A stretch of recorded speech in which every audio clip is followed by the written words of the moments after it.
Middle class family. నేను తిరుమలలో వ్యాపారం చేస్తాను. అక్కడ మదనపల్లి అంటే వాళ్ళది. వాళ్ళు భార్య భర్త ఇద్దరు కొడుకు కోడలు ఆస్తులు రాయించుకునేసి తరివేశారనేసి తిరుమలకి వచ్చారు. దేవుని దర్శించుకొని అక్కడే 7 రోజులైందంట వచ్చి ఉండి. వాళ్ళు 70 ఏళ్ళు ఆయనకుంటా, 70 ఏళ్ళు ఆయనకుంటుంది. ఆమెకి 70 ఇంచుమించు ఒక 2-3 సంవత్సరాలు తక్కువగా ఉంటుంది. ఆమెకు ఒక 68 అలాగుంటుంది. వాళ్ళు తిరుమలలోకి ఇట్లా కొడుకు కోడలు ఆస్తులు రాయించుకొని తరివేశారు అనేసి ఆ తిరుమలకి ఒక చీపరాముని పని అడుగుతున్నారు. ఏమన్నా పని ఉంటే చెప్పండి అమ్మా, సామాన్లు తోమేది ఏదన్నా ఎక్కడన్నా మాకు ఒక నీడ అంటే మేము ఉండేదానికి స్థలం కావాలని. ఆ వయసులో వాళ్ళు కష్టం చేసేదానికి అడుగుతున్నారు. నేను 200 ఇచ్చాను, వినేసి 200 ఇచ్చాను. వాళ్ళు తీసుకోలేదు. మాకు అట్టొద్దమ్మా, మేము కష్టపడే మేము బతకాలి, ఎవరు దగ్గర డబ్బులు తీసుకోము అనేసి మదనపల్లి అని చెప్పారే కానీ వాళ్ళ కొడుకు పేరు కానీ వాళ్ళ కోడల పేరు కానీ చెప్పలా. వాళ్ళ పేర్లు కూడా చెప్పలేదు. వాళ్ళని ఎంత అడిగినా నేను తీసి యూట్యూబ్లో పెడతామనేసి ఎంత అడిగినా పేర్లు చెప్పలా.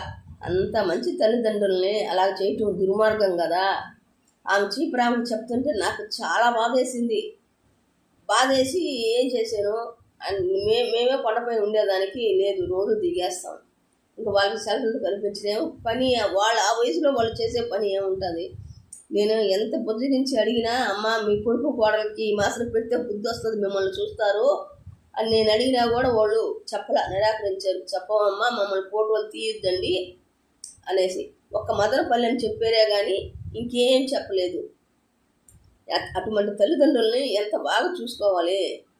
ఆ ఆస్తుల కోసం ఆస్తులు రాయించుకునేసి వాళ్ళని బయటకు తరివేయటం అంటే ఎంత దుర్మార్గం అది. దానికోసం నాకు మనసు చాలా బాధేసింది. అంత అట్లా వాళ్ళు ఎంత బాగున్నారంటే ఎర్రగా, ఆడమైతే ఎర్రగా ఉంది. వాళ్ళ చెవులు కమ్మలు మాత్రమే ఉన్నాయి పాప, ఇంకేం కూడా లేవు. ఒట్టి కమ్మలు ఉన్నాయి ఆమె చెవులు. ఆమె దొరలు ఉన్నట్టున్నారు. వాళ్ళు అంత అందంగా ఆ వయసులో అంత తెల్లగా అంత అందంగా ఉన్నారు. వాళ్ళని చూసి నాకు చాలా బాధాకరం అనిపించి నేను ఎంత అడిగినా వాళ్ళ పేరు చెప్పలా, వాళ్ళు మదనపల్లిలో వాళ్ళ అడ్రస్ చెప్పలా, వాళ్ళ కొడుకు కోడలు పేరు కూడా చెప్పలా. వాళ్ళు అంత మంచి వాళ్ళు. అలాంటి వాళ్ళని పంపించడం చాలా దుర్మార్గం. ఇలాంటి పనులు దయచేసి కొడుకులు చేయవాకండి. వాళ్ళు ఎంత కష్టపడి మిమ్మల్ని సాకుంటారు, ఎంత బాధపడి పెంచుంటారు, అదొక్కసారి ఆలోచించండి. భార్య వచ్చిందని తల్లిదండ్రులను వదిలేయకూడదు.